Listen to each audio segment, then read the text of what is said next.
महिलाओं पर बाबा के बोल पर बवाल हो गया है। पिछले दिनों अनिरुद्धाचार्य ने एक बयान दिया जिसके बाद हंगामा हुआ। अब प्रेमानंद महाराज जी ने एक बयान दिया है। देखिए बयान क्या दिया है। उस बयान पर हंगामा भी हुआ, सवाल भी खड़े हुए कि इतने बड़े संत इस तरह का बयान कैसे दे सकते हैं। प्रेमानंद महाराज ने कहा, अगर कोई युवक 4 लड़कियों से संबंध बनाता है तो वो अपनी पत्नी से संतुष्ट नहीं रह पाएगा, उसे व्यभिचार की आदत लग चुकी होती है। इसी तरह जो लड़की 4 पुरुषों से संबंध बना चुकी है उसके अंदर एक पति को स्वीकार करने की हिम्मत नहीं रहती है। 100 में से मुश्किल से 2-4 कन्याएं ही ऐसी होती हैं जो पवित्र जीवन जीकर किसी एक पुरुष को समर्पित होती हैं। ऐसे में बहू या फिर अच्छा पति मिलना मुश्किल है। लिव इन रिलेशन गंदगी का खजाना है। ऐसे लोग ना तो सच्चे पति बन सकते हैं और ना सच्ची बहू।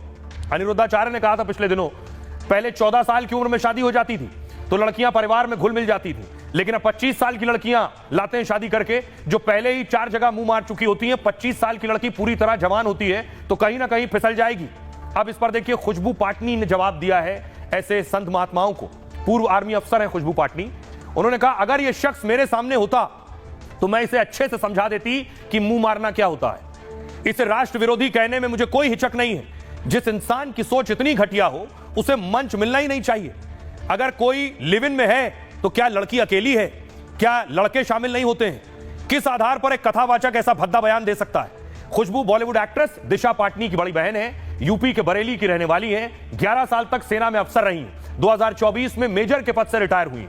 अगला नाम बबीता चौहान का है। उन्होंने कहा, मैं कथावाचक की टिप्पणी का घोर विरोध करती हूं। आयोग उनके बयान का संज्ञान लेगा। महिलाओं और बेटियों को लेकर बेहद हल्की बात की है। कोई भी इतनी गंदी और घटिया भाषा का प्रयोग नहीं कर सकता है।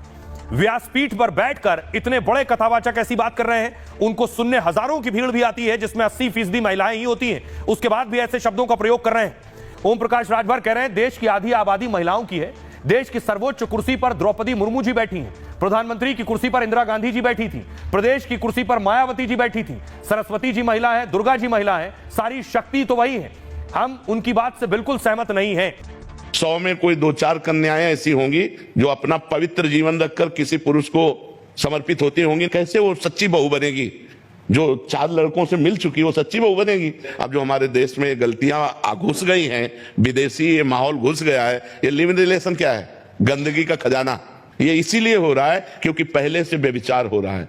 पहले ही व्यभिचार किए बैठे हुए हैं, पहले ही गंदे आचरण किए बैठे हैं। क्या जाने उस पवित्र धारा को, क्या मानेंगे पाणी ग्रहण को? नहीं, जिस पति ने पाणी ग्रहण कर लिया उसके लिए जीवन समर्पित किया जाता है। हमारा भारत देश है, हमारा विदेश नहीं कि आज इसके साथ, कल उसके साथ, परसों उसके साथ। जब लड़की 14 साल की होगी और 14 साल की कोई लड़की आपके घर दुल्हन बन के आ जाएगी तो उस समय तो वो बच्ची होगी, आप उस परिवार को अपना मान लेगी। लड़कियां लाते हैं 25 साल की।